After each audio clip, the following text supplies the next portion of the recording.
When it comes to your business, hoping for success just isn't enough. To grow and scale, you need a powerhouse sales funnel that transforms leads into loyal customers. Today's guest is an expert at this process, and she's going to guide us through the steps to take to craft a killer conversion-driven sales funnel.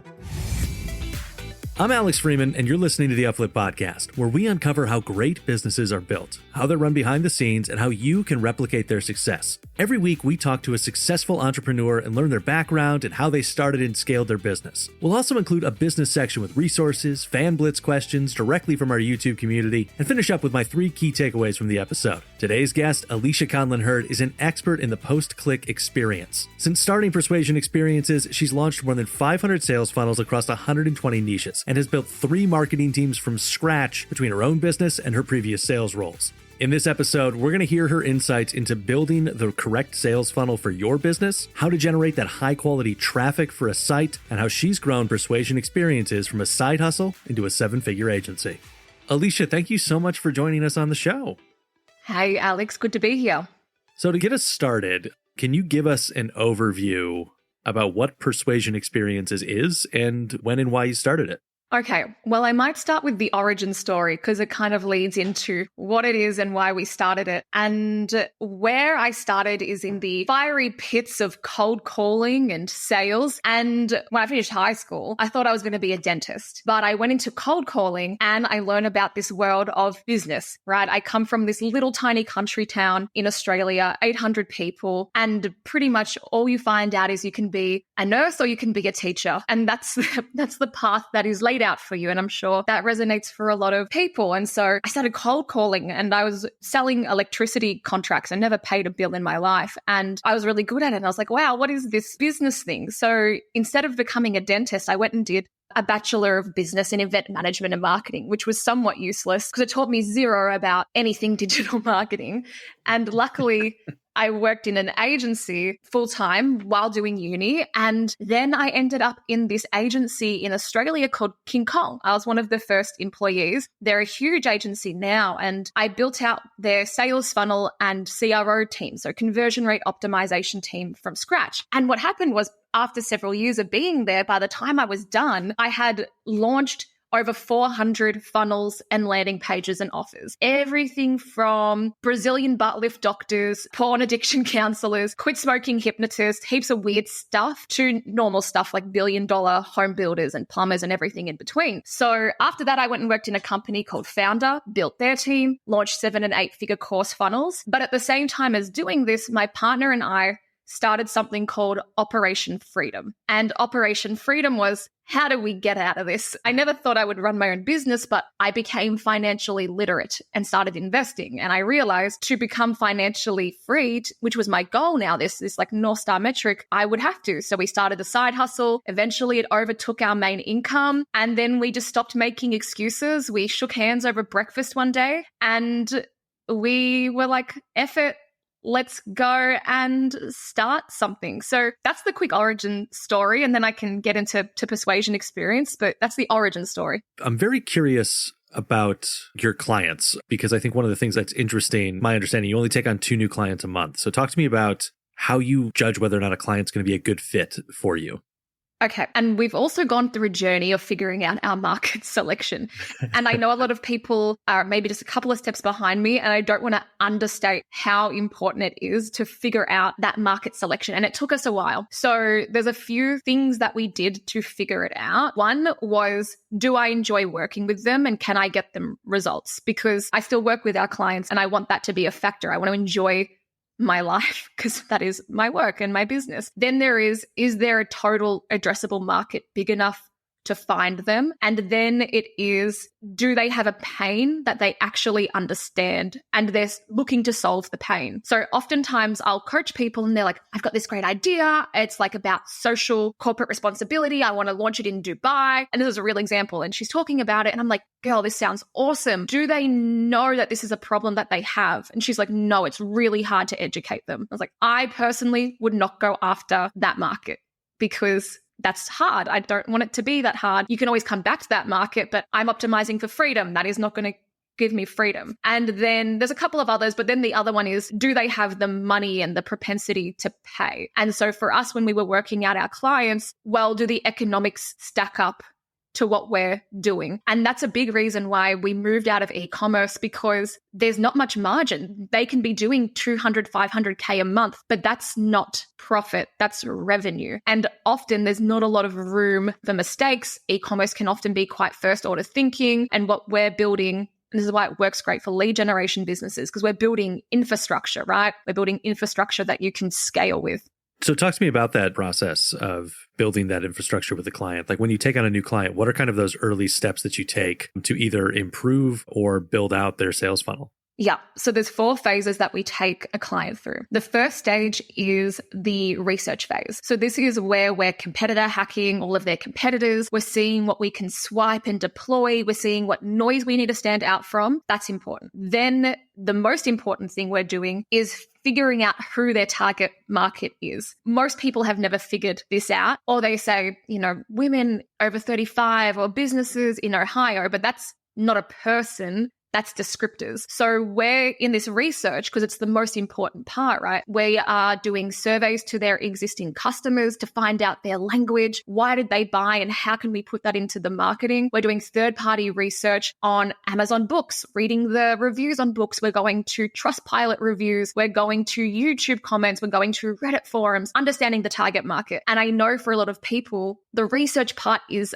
unsexy, right? Because it takes time, but it's the only way to make money, because marketing is inputs, outputs, and outcomes. So at the research phase, it goes research, strategy, execution. If the research is cooked, that's like an Aussie thing for the F word. If you cook your research or you don't do it, you're putting garbage in, right? You're putting garbage into the start of your system, and garbage in, garbage out. So research is the number one thing that we do. Then we do the strategy, which is mapping out their funnel map. Okay, what is the lead to sales time? What are the different touch points someone's going to have? When it comes to a funnel's not optional. It's just, a funnel's just like every single touch point that somebody has with your business. And this is a big misconception people have. They think it's optional to make a funnel, but every business already has a funnel, and each of these touch points are potential revenue leaks. And so what we see is the power when we start to plug these up and fix them, that makes a big outcome. The biggest thing we do though in this strategy phase, based on that research, is to create offers for our clients. Offers. So how are we going to persuade and motivate all of that attention, all of that traffic to take action? And then we execute. Then we do the copy and the design and the build and the CRM stuff. And then we launch, and then we keep running better ads. We keep optimizing the ads, and we keep running CRO, conversion rate optimization, on their funnel. And that, in a nutshell, is our product offer, like our service offering. Listeners, we'll be back with this conversation with Alisha after we head you over into our business section. Do you want to grow your e-commerce side hustle big enough to quit your job? Then you're going to need to get the marketing, the buying, the promotions, the website, and so much more just right. On the E-commerce Master Plan podcast, you can learn how to do that from both real-life e-commerce entrepreneurs and podcast host Chloe Thomas, who has 20 years of e-commerce experience and has written multiple bestsellers on the topic. Go on. Start listening to the E-commerce Master Plan podcast today. Real quick, I wanted to take a moment and thank our loyal listener, Manav Vish. They recently reviewed our show and said, "Can't thank these podcasts enough for teaching me about analysis paralysis and making me actually take an action. Taking that first step towards starting your business is monumental, and we're honored to have been part of it." Return listeners, if you could take a moment to give us a share and a review, it helps us to reach more people who want to start and grow a successful business. We appreciate all of you. Let's get back to the show.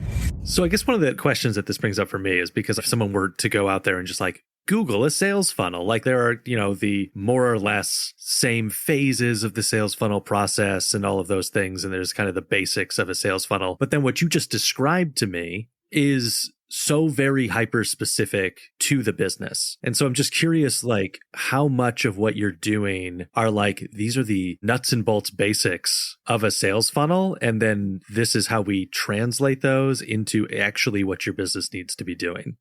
Yes. So with a funnel, how we think about it is like a funnel for a business is in 3 phases. Now, of course, you're going to have other funnels like lead magnet funnels and other random funnels, but we think about it like this, and we call it the persuasion experience. So that's why we called our company what we called our company. This is your persuasion experience as a business. And so they're in 3 stages. The first stage is attract. Okay. And that's all of the touch points of when you get attention, when you get an ad, all the way to when you convert that into a lead ready to talk with you on the phone. And I'm talking lead gen here, not e-com. I'm talking you want leads for sales calls. So a big problem people have is they're brainwashed to believe that ads and more traffic is the thing that's going to save their business, but you can't scale traffic that doesn't convert. So in this attract phase, which is phase number 1, this is where we're mapping out our lead generation system. So that's number 1.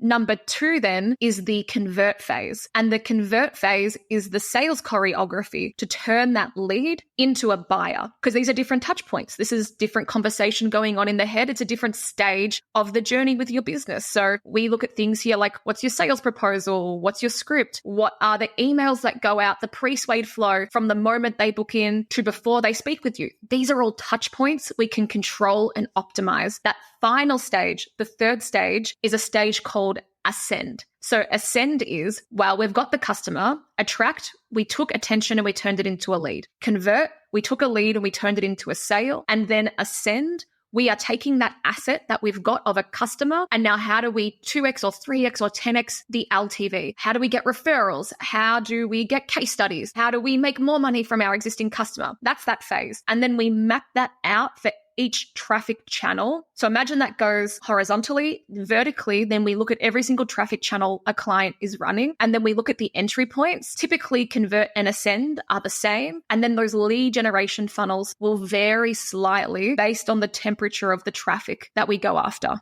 Wow. I mean, so as I listen to that, I mean, there are just a million spots where that could go wrong. And it makes perfect sense why a company would, should, and probably must at some point hire somebody to come in and look at their lead funnel and kind of help them answer these questions, because it is so specific and so very important. But I'm curious, for those that are just starting out with their business, and let's stick with the lead generation example, that doesn't yet have the funds to bring in a specialist to help them build out their sales funnel. Like, what are the common mistakes that you're seeing people make in those early funnels for their business that they could and should avoid?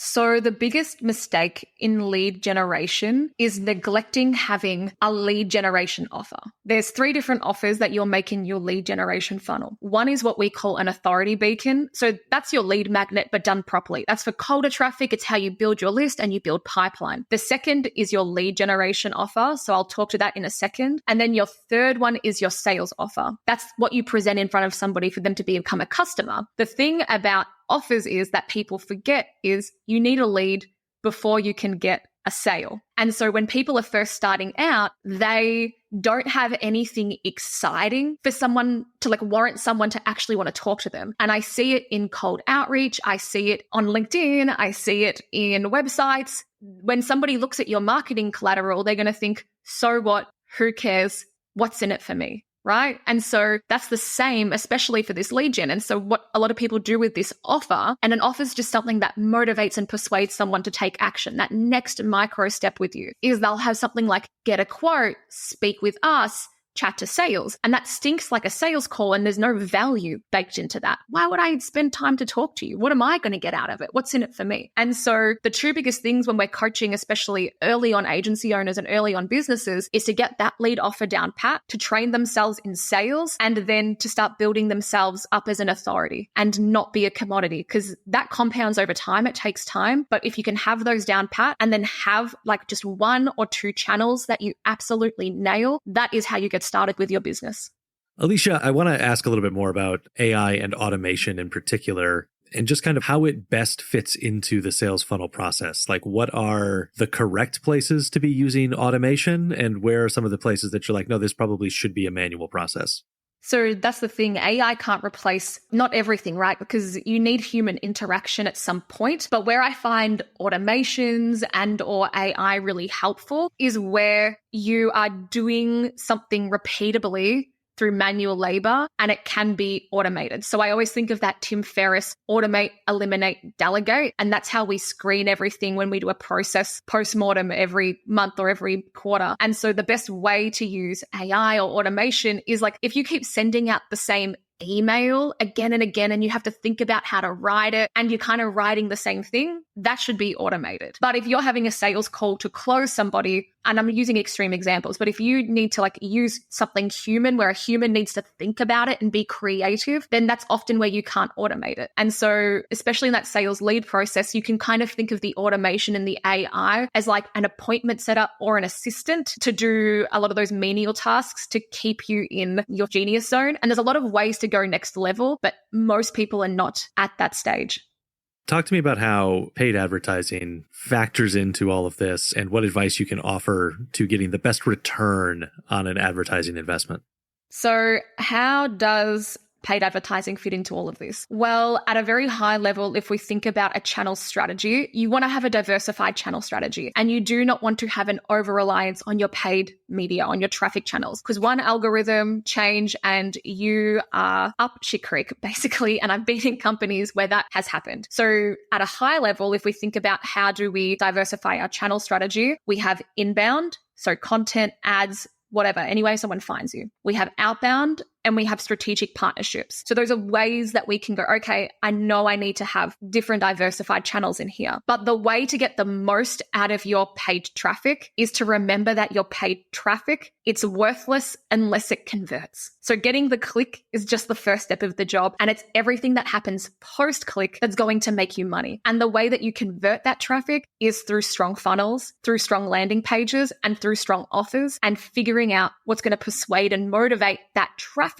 that person, that click, to actually take the step that you want them to take. Talk to me about the Persuasion Experience's team. Like, how big of a team are you working with now in year 3 of the company?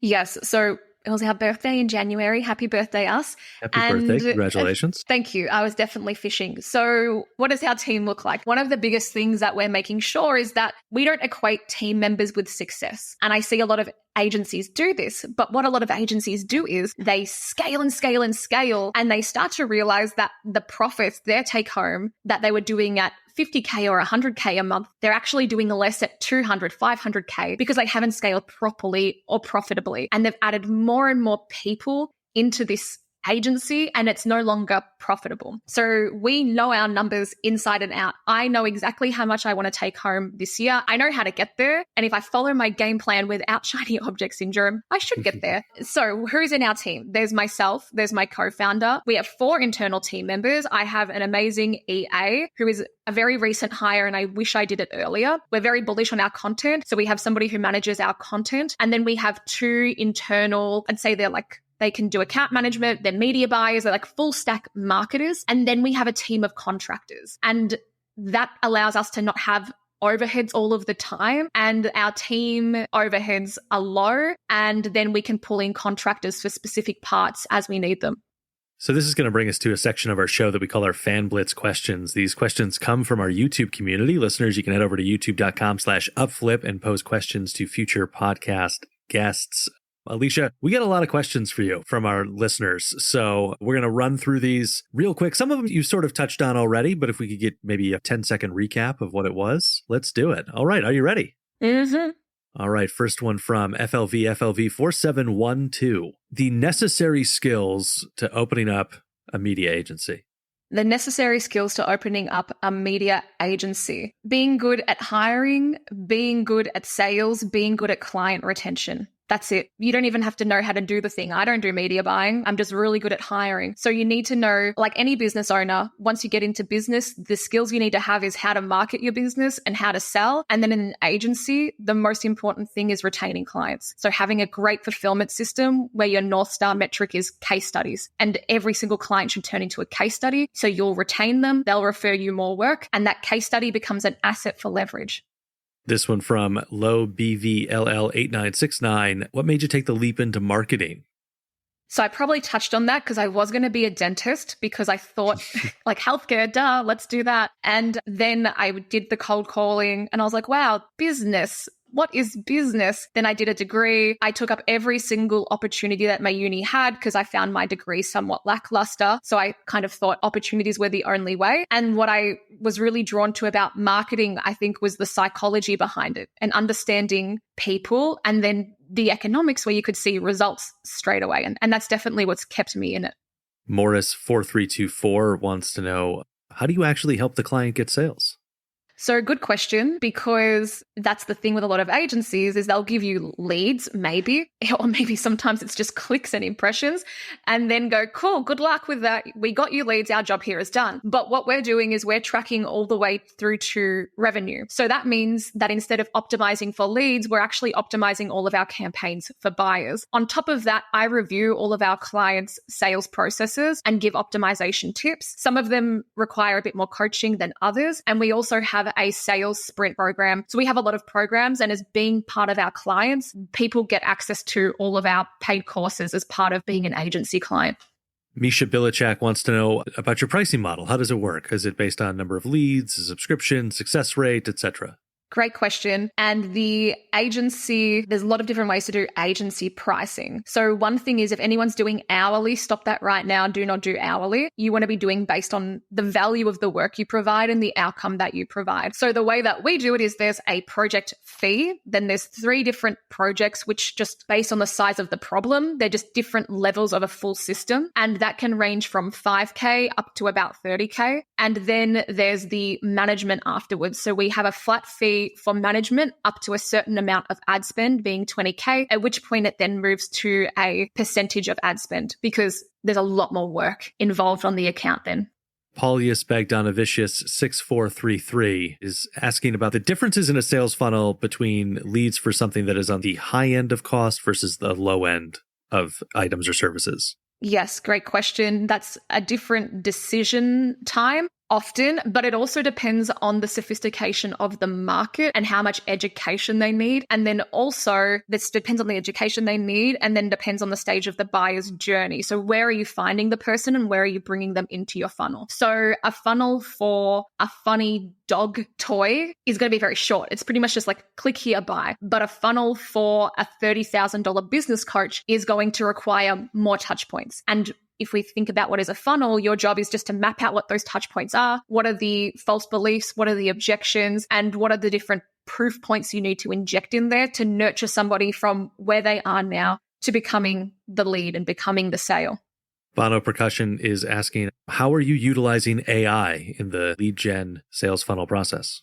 Lots. Before I tell you, YouTube person, I'm going to say this one disclaimer, and that is AI will not save your business, okay? AI is a rocket fuel. AI is not a life raft. And so how we think about marketing and the business is in our PX equation. Psychology, so understanding your market, plus economics, knowing your numbers, times technology. AI is technology. It's an accelerator, and 1,000 times 0 is still 0. So I know it's not popular because AI is a very sexy topic, but you need to have your foundations down first, then you can accelerate with AI. We're using it everywhere to accelerate our processes, and we want to keep a very lean team. So we use AI in our copywriting. We've trained up ChatGPT-4 to talk like the Wolf of Wall Street, Jordan Belfort, and it's very funny, and we work with that bot. We use AI in our cold outreach process to do personalized videos in our cold email. We use AI in our fulfillment. Yeah, we're using it everywhere, but we didn't inject it until we knew that it was going to accelerate something, not cause more of a headache. Last one of our Fan Blitz questions here from the Ral. What are your best networking tips? So this can depend whether you're an introvert or an extrovert. And so this is not relatable to a lot of people, but I'm 98% extroverted. So my tip is go to parties and networking and have fun, but that's not for everybody. What I've found really helpful, and this also helps for my friends who are a bit more introverted, is to reach out to people for coffee catch-ups, right? So maybe you're on LinkedIn, maybe you're on Instagram, and just reach out and try and have 3 of those a week, and that will compound over time. If you happen to be at a networking event and you really struggle to make a conversation, just keep asking the person questions. They want to talk about themselves. They'll think you're the most interesting person if they're talking all the time. It's funny how that works. And so if you get stuck, a great question is, what's an exciting project that you're working on at the moment? Or what sort of client results have you got recently? And you'll see people light up and want to talk about that. Those, again, were our Fan Blitz questions coming from youtube.com/upflip. Listeners, head on over to our YouTube channel, join the community, and pose questions to future podcast guests. If someone is, listening to this saying, man, I really got to get my sales funnel in shape for my business, where should they turn to start learning more? I give all of this away for free. It's a big part of our mission. And the reality is, like, you give all of this value, you give everything away for free. And the people that I work with don't want to do it themselves. So everybody else benefits because these people watch it and go, okay, this chick definitely knows what she's talking about. Let's hire her. And for everybody else, I give it all away for free. And so on my YouTube, that's all on there for free. It has all of the breakdowns. I show you what I do in my own company behind the scenes and building in public. I show you what's working for clients, everything. Same on LinkedIn, same on Instagram, all under Alisha Conlin-Hurd. And then we have a lot of really low cost programs like a $17 lead machine offers. So if you need to create a lead generation offer, that's a 3-hour workshop. And I show you exactly how to do it. We've had like 500 people go through that. So yeah, we give everything away for free. And if you ever have a question, you just send it to me on social media, and that's usually one of my next videos that go out. If you could pick the one thing that our listeners take away from this interview, what would it be? I would say that the one thing to take away, and everybody's kind of at the start of their journey, just take action. Take action and don't be afraid to get it wrong, because every wrong thing that I've done led me to where I am now. And if I had have stressed about getting it right, I would never have taken any action. And one of the things that have really helped us is collapsing the time between when we have an idea and when we actually do the thing. So that's the one. And then the bonus is know your numbers in your business. Otherwise, you will die out like most of the business. Know your economics better than you know anything else. Alisha, this is another opportunity here for you to shamelessly plug where people should follow you, connect with Persuasion Experiences, and dive into your content. Amazing. So Alisha Conlin-Hurd, I'm sure you'll put it in the show notes somewhere. Not easy to spell for everybody, couple of last names there, but hit me up on Instagram or LinkedIn or YouTube. And yeah, let me know if you have any questions. I'm so happy to answer them. If you're in a certain stage of business or you found something interesting and you want more information, I'm really genuinely happy to help, and I'd love to hear from you. That was our conversation with Alisha Conlin-Hurd. One of the things that I really loved that she touched on was her conversation about sales as a consultation. In my own life as a salesperson, I find that the consultative sale tends to be the correct route for most people, especially on the higher end. You know, they want to make sure that it's going to be a good culture fit, that it's going to be the right white glove service for them, that you're really going to take care of them, that you can make sure that that happens. I also really loved the way in which she talked about you can't scale traffic that doesn't convert. So you can throw a bunch of money at the marketing side of things. You can get a bunch of traffic to your website, but if things aren't set up to convert those traffic numbers into paying customers, then the scale of your traffic doesn't really matter. And the last thing that I think was really important that she touched on is the fact that AI is rocket fuel. It's not a life raft. It's not going to save you. But if you have a system, if you have a process down pat, if you understand the inputs that you need so that you can then use this technology to really scale the outputs, then you're cooking with gas. Alisha Conlin-Hurd of Persuasion Experiences, it was an absolute pleasure having her on the show. What a great conversation. I hope you enjoyed it as much as I did. Listeners, if you're looking for more advice for how to start a business the right way, check out the Upflip Hub. Or listen to episode 89 of the Upflip podcast to hear how Kyle Roof started a $180,000 a month SEO agency and his strategies for dominating Google searches with SEO. I'm Alex Freeman. We'll see you next week on the Upflip podcast. Alisha Conlin-Hurd of Persuasion Experiences, thanks so much for joining us. Thank you for having me, Alex.